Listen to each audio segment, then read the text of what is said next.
around, ma'am, what goes into a resume? Can you do a resume review? And I used to get like, I think about at least 25 to 30 emails, messages every single day on LinkedIn. And the days that I would probably post something, it would go like up to 100. I guess, you can make the right hire, that's good, but when you can't identify the wrong hire, then it's like it's the worst feeling. Have as much face time as possible, even if it sounds like you're stalking your manager. It's okay, it's fine, just do it. And this person was brilliant, as in he has worked with, I think, the most amazing brands ever. And I believe one of the organizations, he had 11 rounds of interviews. The last round was the HR round. He had cleared all the 10. The recruiter was following up with him like anything, making sure that they are creating the schedules as per his availability. So that was the level of excitement that they wanted him to come into the organization. And then bam, he did the HR interview. I don't know what he said, but he was not hired. So hi everyone, this is Arsh Goel. I'm back again with another video. In this video, I have one special person with me. She is a recruiter from Microsoft. So you might have heard of internships at Microsoft, full-time roles at Microsoft. So I have brought her for a special episode known as Hiring Pe Charcha. So in this episode, we'll be talking with her regarding her experiences of being a recruiter, like what is the best hire according to her, and she's also giving some tips to those who are joining their internships this season and onto how you can convert your internship into a pre-placement offer. Also, we have discussed a lot of amazing things in this video onto what is important from the point of view of an HR interview and like why people misunderstand an HR interview. So this discussion has been really very amazing. Even I enjoyed a lot while discussing everything with her. So do stay tuned with me till the end of this video, and अगर अभी तक like, share, subscribe नहीं किया है तो please like, share and subscribe कर दो. And we'll move on to amazing content और भी बहुत सारा content I'm going to bring up. So thank you so much for your support and just watch this amazing video. And also I started one new Telegram community. Like I'll share the link in the description below. Like it will be a Linktree link that through which you can go to all the links on my social media. You can check out those social medias, and if you are first time visitor of this channel, check out other videos and you'll like the content probably. So thank you so much, Ruchika, for coming here. Like, just let me introduce Ruchika. She is currently a university recruiter at Microsoft and has elite experience of 9 years in the recruitment domain. She's currently heading the internships program at Microsoft, and like she has a talent of managing around 1,000 interns every year, like from various domains. So that is something really amazing. So we're looking forward to have an amazing interaction. But before that, like I would like to know more about Ruchika from Ruchika. So firstly, thanks so much, Harsh, for calling me on your channel. I know that you've been creating content for quite some time now. And I know that you've been also creating content on LinkedIn as well, which I follow very religiously. So kudos to you on that. Well, I think my journey as a recruiter in Microsoft has been pretty phenomenal, I would say. Never thought I would be associated with an organization like this. Again, when I started my journey and my career, I was pretty lost. I didn't know, where would I be or where would I land finally. So it was basically, as you go along, you kind of figure out a lot of things in your life. And Microsoft was one of those things that eventually, I guess, happened. Um, but yeah, I think my journey into Microsoft has been pretty significant as well. I think while it's been about hiring and my day job, which kind of is about internship program and all of that, I realized with time that because I was given this platform, within Microsoft, and there were so many people who were aspiring to be in Microsoft, I thought of creating content, to help them. Because I know that there are brilliant content creators, there are social media influencers in the form of you, and there are so many others who do such a brilliant job. But I just realized that there was this non-technical aspect which people had questions about. So be it resume or be it job search, be it even navigating the whole the career portal and things like that. So I realized that there was a demand for for people to kind of come up and share their insights into that space. And I'll be honest, because it started with a selfish motive, because I was getting bombarded with queries around, ma'am, what goes into a resume? Can you do a resume review? And I used to get like, I think about at least 25 to 30 emails, messages every single day on LinkedIn. And the days that I would probably post something, it would go like up to 100. So for me to kind of manage that was very difficult. I was kind of, feeling very overwhelmed because I was also feeling bad that I was not able to help people.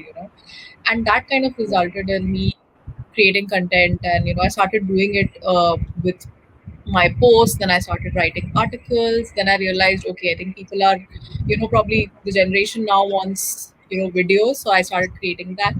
But yeah, that's been my journey into this whole space.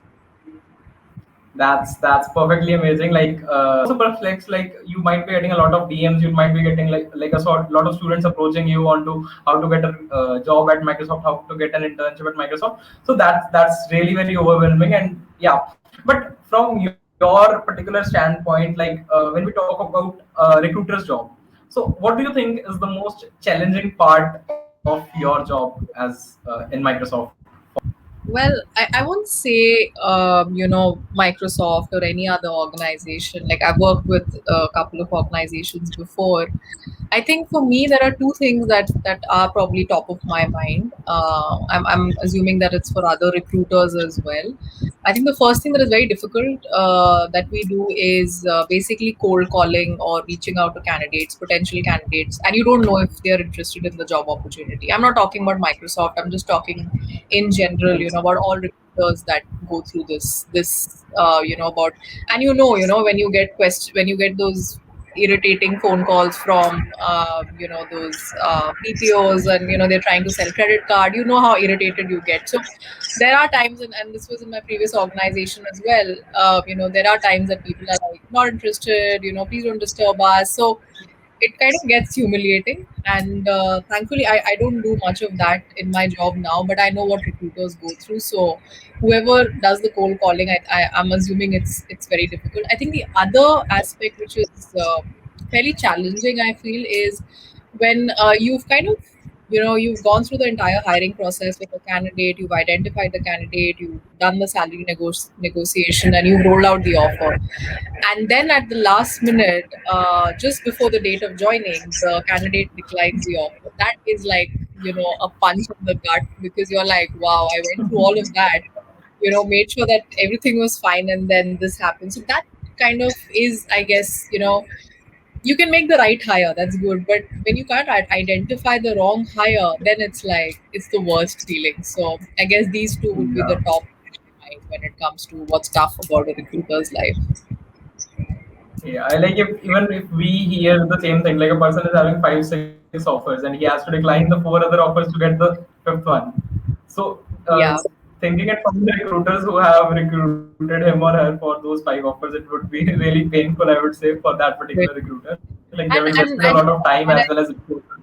yeah, I think that's a great point, Arsh, that you bring up. And I think right now, because we are in this situation where the job market is pretty bad, Yeah. people are not getting those opportunities very easily. I still see, students, and I don't mean any disrespect.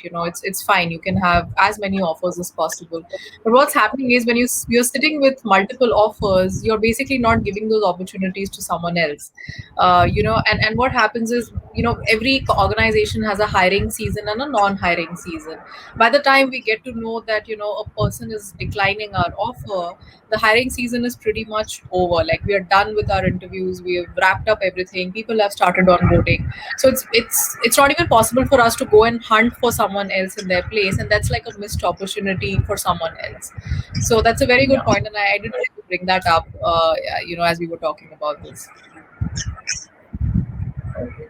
So, like, let's move on to some of your DMs that you might be getting, but like, people might be asking you about your resume review or something. So, Yeah. reducing your that overload and taking up a question here for that. So, like, people might be asking you what should be there in an ideal resume, but I'm asking you what should not be there in an ideal resume. Like, seeing that thing, you will definitely say that no, this is not the right choice. Like something that Yeah.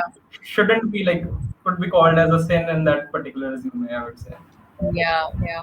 I think I think recently, in the last couple of days, I've been bombarded with a lot of messages, and I'm trying to kind of see through a lot of them. I've done a couple of resume reviews as well, and because there's so, I don't have much time to kind of really, sit, and I just kind of keep it to the point. I'm like, remove this, put that, and then that's it. All the best, because I don't have time to actually have a conversation on LinkedIn messages, right? So that's very good point. I'll quickly call out what are the things that you don't put, and from the traditional resumes, also known as the bio data that probably our parents used to use, we have moved away from that. So a couple of things that are an absolute no-no, at least in this generation, is number one, and something which really irritates me when I see hobbies. And hobbies also very random, like listening to music or watching Netflix, or like in books. Like, so it seems very juvenile when you go through hobbies like that. So I think the one thing that is an absolute no, just remove and throw it away if you can. No hobbies at all in your resume. Nobody's interested unless it's something to do with your career aspirations, like maybe YouTubing, or you are creating content, or you're coding or something like that. Other than that, just remove it. The second one is a very interesting one which I see a lot of, is the declaration. I don't know where this declaration has come in, especially when people say, I declare that all the information that is provided above is correct, and then there is a signature. I think I'm assuming that these were days when companies did not have technology to kind of support them when they used to do background checks. So whenever somebody applied, maybe in the late 80s or late 70s, there was no background check that was happening. So this was like maybe like like a blank check that you sign saying that like a legal document that you sign saying that I'm a graduate and I have documents to prove it. So this is what it is. So but we've moved away from that. So declaration, it again, it doesn't make your resume look nice, so you can remove the declaration as well. The other one is the personal address. Now, a lot of students do that. They go and mention where they live, which street and the landmark and everything. Don't do that. Just don't do that, because we live in a very bad world, unfortunately. With things going so bad, you don't know what's going to happen. Like, your resume could be misused. Somebody, who probably does not like you, picks up your address and probably wants to harm you in some way. So you don't have to mention your personal address at all. Nothing on those lines. The other one is, again, this is very essential to both experienced and students, is do not mention your 10th and 12th. Nobody is interested what you did in your 10th and what you did in your 12th. It's just not relevant at all. So just your graduation, and if you've done your post graduation, those details are more than enough. And last but not the least, I also see a lot of students putting their pictures, their photographs in resumes. Honestly, if it was me, I would never put my picture on a resume, because again, the world is a bad place. Your picture can be misused. You don't know how. So just avoid, putting your picture. Anyways, even if you are shortlisted or whatever screen, and if you get an opportunity to interview, you will probably have a virtual interview or whatever. So you don't really have to add your picture at all.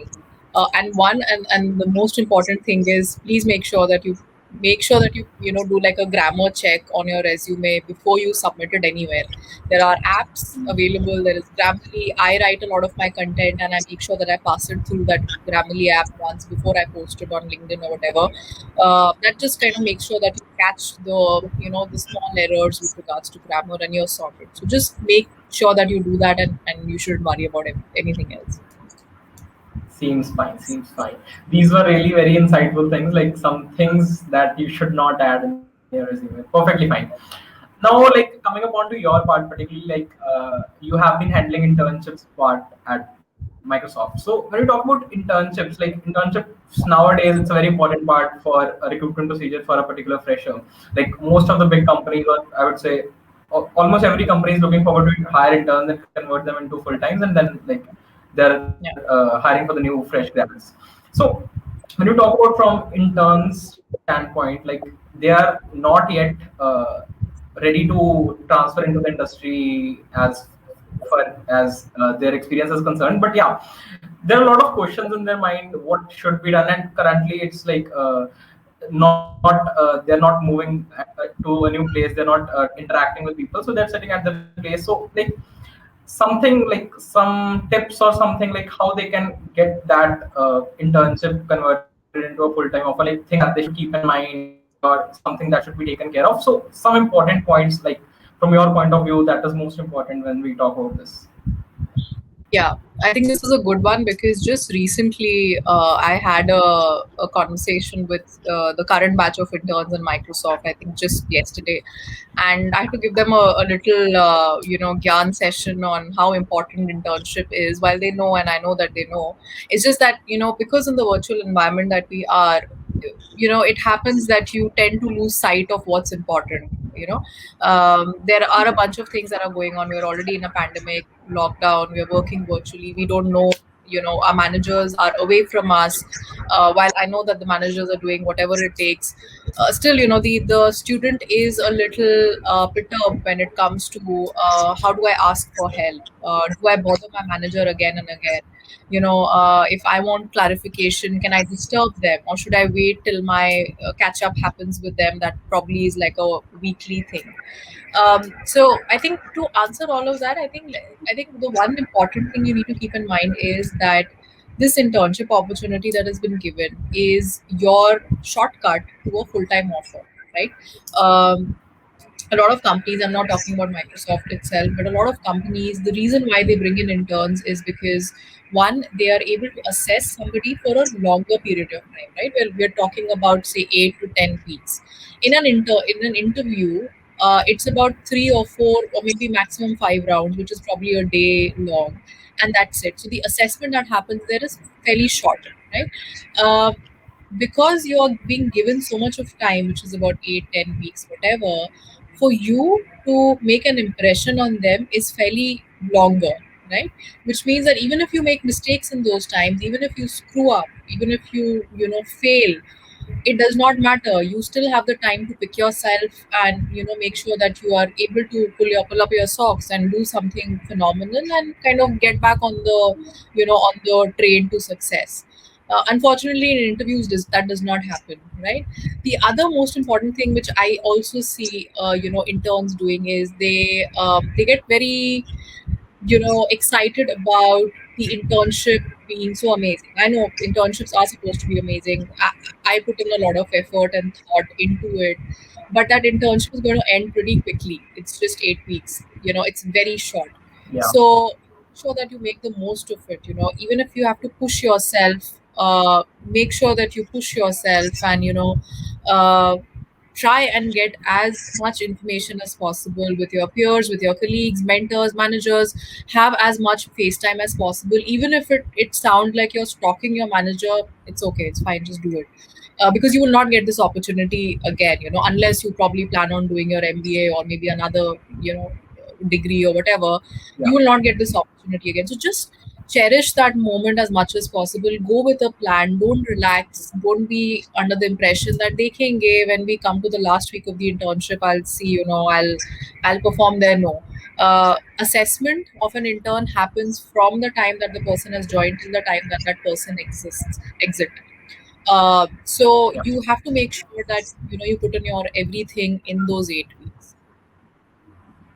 Okay, perfect, perfect. I hope the people who will be joining this year will definitely get a lot of things from this particular conversation.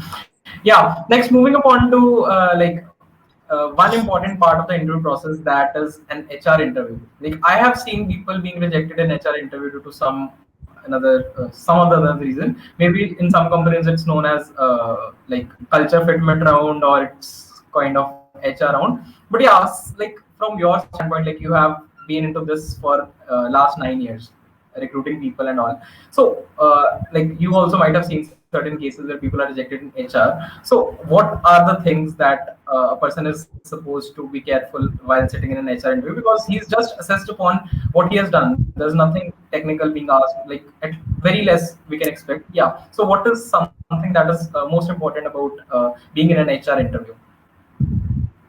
I think the first thing I do want to call out, and this is for everybody, please don't treat HR interview as just for the heck of it. People get into the impression that HR interview is, just like maybe an extra round, doesn't matter, the decision has already been made. so HRs don't really have a say in the candidature or whatever. Please, it's not like that. I can assure you there is a reason why HRs take interviews, and there is a reason why HR interviews happen the last. If you notice, the general flow of the interview process is such that all of your technical rounds, all of your rounds will happen first, and then the last interview is basically the HR round. So if you had to kind of categorize the importance of the HR round, just do that math, and whichever round is the last is the most important. I do want to call out quickly that I also have heard of somebody who was very very experienced, and this person was brilliant as in he has worked with, I think, the most amazing brands ever. And I believe one of the organizations, he had 11 rounds of interviews. The last round was the HR round. He had cleared all the 10.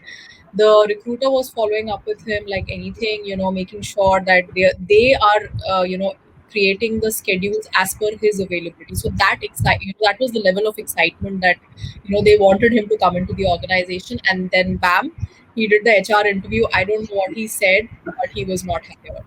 So just want to call out, HR interviews are important. Now, yes, as you said, Ash, rightly, the HR interviews mostly are to kind of check the cultural fitment of a candidate.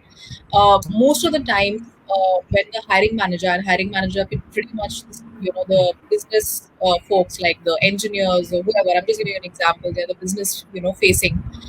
They are not Yeah. equipped in the art of assessing a candidate from a cultural standpoint. So that is something that the HR takes care of. Now, every organization would have some culture. For example, Microsoft has, the growth mindset aspect, willingness to make mistakes, willingness to go above and beyond. How do you empower people? How do you empower team? It's all about teamwork and not, just me work. Like, so it's about that. So whenever you're applying to organizations, make sure that you do like a double click on the culture aspect. All organizations will put up their mission statement or whatever on their website. Just make sure that you go and do some research on that, because it's very important the way you're aligning your answers to that. It's see, everybody needs great hires, that's fine. But say for example, I make a hire and the person is brilliant, he's a star coder, he has done phenomenal projects, everything is good. Eventually this person is not going to work alone, he's going to work with a team of say 20 people, right? There is a manager he's working with, there are team members that he's working with, there are people who are dependent on him, there are, he's dependent on somebody else. Now if this person comes with the mindset that I'm going to work alone and I don't want to collaborate with anybody, then the entire product, say if they're applying to a product, is going to fail. And then that is something that it would be even worse, because then you actually started working on something and then you leave it midway. So it is very important that you do that a little bit of research and do that check, and do not take HR rounds for granted, because there is a reason why that is there. It's I don't want to sound important, but just want to let you know that yeah, we make sure that we ask relevant questions and we know how to ask questions in our own way. So just treat it as important as the technical rounds. Yeah, I felt the importance of this round. Seeing some people like they were very good at their CGPA, their coding skills, everything. But I have seen them getting out in the final HR round of very big product-based companies. So yeah, that's why this question came up. Perfect. So the next question is like getting a job of a software engineer as a fresher and getting a job of a software engineer as somebody who has an experience of 1 year, 2 years or so. So which is more easier, like the pathway for which is more easier, getting a job as a fresher or as an experienced guy? There's nothing easy. You have to struggle. You have to make sure that get through the fresher, as in the campus hiring, the pathway. Equally, I think you have to struggle and you have to make sure that you're able to kind of crack all the rounds of interviews, and then you have to do the same for experience. I would feel between both. I definitely feel that experienced professionals, have it a slightly easier way to get in. I mean, I'm not saying that the way to get in is easy or something. It's just that because they carry relevant experience, they have gone out into the industry. They are carrying some kind of relevant experience. They probably have that maturity to kind of answer in a different way. versus a campus fresher who probably has no experience, has done internships and all of that. Will be a little difficult for them to even maybe phrase their answers. So I definitely Yeah. feel that if, if I had to give you maybe an example, I think I feel that the lateral hires probably have it a little easy because they come with little experience. Okay, perfect, perfect. Um, Nowadays, like we see various people putting content on LinkedIn, creating content. Like there's a term known as personal branding. So, how important do you think is personal branding for a person who is into tech or a person who is a software engineer at so and so company? So, like, what is the importance of personal branding at this point of time? Like, Yeah, I think that's a very good question, and I had recently seen a YouTube video somewhere where the speaker was saying that personal branding is not about I'm this, I'm a YouTuber, I'm a content creator. It's not about that. It is actually about how you make the other person feel at that point in time, right? So for example, we are having this interaction, and supposing I say something which is unkind, or I say something which is absolute garbage, right?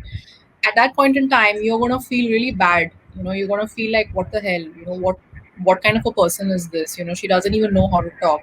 So in your mind, my brand would be that this person is not good, is doesn't know how to talk, doesn't know how to talk to people.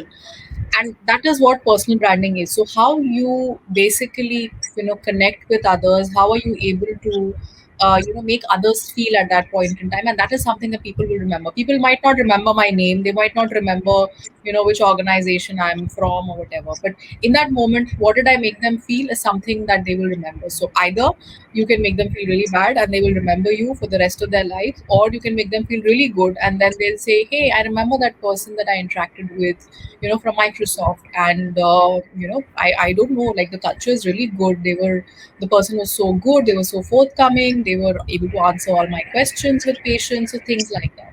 So it's very important on how you conduct yourself in scenarios where you're interacting with other people, and that's basically personal branding. Yeah, there are things like LinkedIn and social media, and those are social media influencers, basically, who are trying to influence people through their content. I try to do that. I'm kind of creating content to help students basically be positive about the whole the job thing, how they can find their dream jobs, or even if they don't find their dream jobs, it's okay, they will find it someday. So things like that. So those are social media influences. But about personal branding, it's very important on how you conduct yourself. It could be even in your family, it could be even in your group of people you work with, or your managers or your peers. It could be even the probably the supermarket guy that you've interacted with, and probably you've had a yeah. bad day and you're screaming at them saying that, what is this, and when will I get whatever. So that's personal branding for me, how you treat others. And I think that is something that you should keep in mind whenever you're talking to anybody. It could be anybody, not just people who matter, right? Perfect, perfect. That I seems like it seems to be the perfect definition of personal branding. Like from every point of view, we are taking things into consideration. Okay, so like we are moving towards the end of the interaction. Like from the past 1 year, like we have been facing everything. Like the conditions are uncertain. Like we even don't know what is going to be the next thing in life. So the hiring processes have changed. Like everything has been moved to a virtual setup. Like you are as a recruiter, you are hiring people through virtual mode, setting up interviews and everything. So things have changed for you as well, for as well as they have been changed for the students as well. So how in this particular situation, like for the coming next year also, probably this recruitment season is going to be in the virtual mode itself. So what all important things you feel like are important from this virtual standpoint when you talk about interviews and the complete hiring process for students? Yeah. Yeah, I think so. I kind of read a couple of articles on LinkedIn about how people are basically interviewing during the virtual scenario, and there were some hiring managers that have shared their experience, about it. I think a couple of tips that I'll give you. See, honestly, the virtual scenario is here to stay. So we like it or not, it's gonna stay. I'm assuming for the maybe next 3 or 4 years, depending on how the pandemic progresses. I hope it doesn't, but yeah. For those students who are going to sit for placements very soon, in the coming year, a couple of things that you need to keep in mind is number one, you will be giving online tests, right? There will be some kind of online test that you will be giving. So make sure that you practice those tests or whatever you are doing in the same place that you're planning to give the test from, right? Basically, what happens is, and I'll be honest, you have this comfort level in some part of the house that you basically study or basically attending your online classes or whatever, right?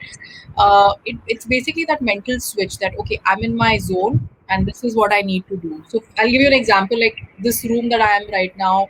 This is where I basically create my content because I feel I'm comfortable, most comfortable here, other than any other room. So you'll always see the same background, the same thing in all my videos. So that mental switch kind of turns on as soon as you are in that zone that, okay, I have to crack my interview or I have to do my online test here, whatever.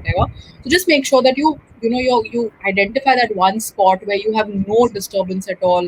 No mummy is walking past behind you screaming at you, while you're doing and you're giving an interview with Microsoft or whatever.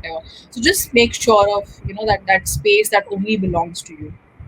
The number two thing is, whenever you're giving an in-person interview, you've kind of turned on your camera.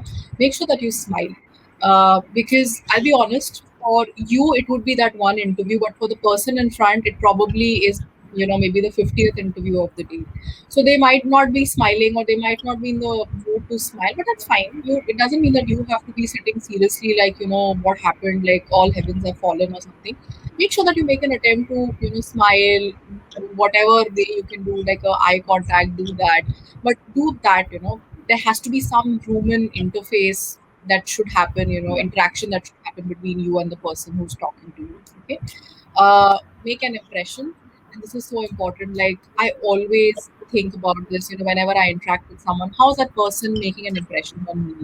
I talk to a lot of people, and it's fair that, I don't remember everybody, but I do remember some of the people who have been really, really great. They have been really amazing in that 15, 20 minutes that I've interacted with them. They've been able to make an impression on me. And trust me, hiring managers might not remember your name because they meet so many people, but they will Yeah. be able to remember, hey, I remember that guy, he was from, that particular branch. I think he did this project and he was superb. He was absolutely great. Like, I really want to hire that person. So that is the kind of impression you need to make on the person that is, interacting with you. And last but not the least, once your interview is done, once you're kind of done, I think most interviewers ask this: do you have any questions? When they ask this, make sure that you ask a question. This is so important. Like, Yeah. because what happens is, when you ask a question, it shows that you're genuinely interested. Don't ask, silly questions. Ask questions which are related to probably the product of, the organization, or something whether the organization has been in news recently, something on those lines. Like, be hungry for information, and the best person to ask that information is the person sitting right in front of you, right? But also make sure that you don't ask the same question to all the interviewers. Then they will be like, okay, what's happening, change your questions as you go along in all the interview rounds. So those are, I think, some of the tips that I'd like to give the people who will be appearing for interviews shortly. Yeah, I like, even after so much content available for like how to prepare for interviews, we do get a lot of questions. Even I get a lot of questions on my DM how to prepare for interviews. Like, I'm sitting for so and so, what should be the next process and so. So definitely this video and your point of view is going to help everyone like who is looking forward to such interviews. So with here, like, I'll be asking you some quick questions. Like, although the mode will be open ended, but yeah, you can answer them very quickly. A bit quirky, I would say. So let's start with the first. If not a recruiter, what would Ruchika be? Well, okay. So, I think I thought about this in my life, and so I come from an army background. My father was in the army. He served in the Indian Army for almost 37, 38 years. My brother is in the army. He's currently serving. So I think I always had that flair that I would be maybe serving my nation in some shape and form, either the armed forces, or maybe I would join police or something like that. And whenever I see movies like where there is like a female protagonist where she's like a cop or something, I get really excited. So I think I would probably be a great fit in that. But because I was so lazy, I didn't even prepare. It's not like I tried. I was like, I didn't prepare. I like not my cup of tea. But I think I would probably serve my nation in some shape and form. Okay. Like, that's something really amazing that's coming out right now. Like I think many of like most of people don't know this thing about Richika. So coming on to the next Yeah. question, like three mistakes people make while starting up their careers. They okay. So the first mistake that they make, and I think I also made when I started my career, they get too relaxed with where they are. They don't have any future plans, so they're like, I'm getting my salary, I'm enjoying my weekend, I'm going out for movies. Life is set. I don't have to do much, and that is the first mistake and the biggest mistake that anybody can make. Because what happens is time is running fast, my friends. Yeah. Unfortunately, time does not wait, and because you relax in those initial years, um, you know you're not able to really focus on what's the long term plan. And when that starts happening, your aspirations take a backseat, right? By the time you realize, and I think the only time that you actually realize that, oh, I don't want to do this job and it's bad and it's pathetic, is because a significant time has passed. Maybe you've been in that role or in that organization for 4 or 5 years, and you're like, I have to get out. It's that frustration that is till here and it's kind of coming out. Don't do that. I think don't relax, in especially for the folks who are going to start with their careers shortly. Please don't relax. I think the initial 3 4 years is so essential for you to make sure that you do not relax and just keep going. The second one is, I feel, don't ask questions. Like, be even when you have team meetings or if you are meeting with your managers, make sure that you voice out your opinions. Freshers, especially, which who come in new into the organization, they're scared, they're worried. How will I be perceived? What if I ask a stupid question? What would a manager say? What would my peers say? So that fear is in them. So they don't ask relevant questions. They do not participate, or they don't share ideas and thoughts. So make sure that you're very forthcoming about thoughts and ideas, whatever it is that you want to bring to the team, because again, it is very essential that you are bringing those, what you feel, to the team meetings or whatever, right? The third thing would be, I feel, keep learning, like learning, not in the sense that, okay, I'm doing my mandatory trainings or whatever. Always have that hunger to keep learning new things. It could be about your organization, it could be even about anything. Just be in touch with what's going on in the world. Like, don't disconnect just because, for example, you've got an offer in Microsoft and you're joining, and you just disconnect with everything, right? That is not how it should work. So make sure that you have that hunger to know more and gather more knowledge, and just be kind to yourself. I think you asked for three, but I'm just giving you four. Just be kind to yourself. I think the world is already pretty harsh, and if we are not kind to ourselves, then I don't know what's going to happen. So I think those are the four things that I'd like to share. Great, great, great.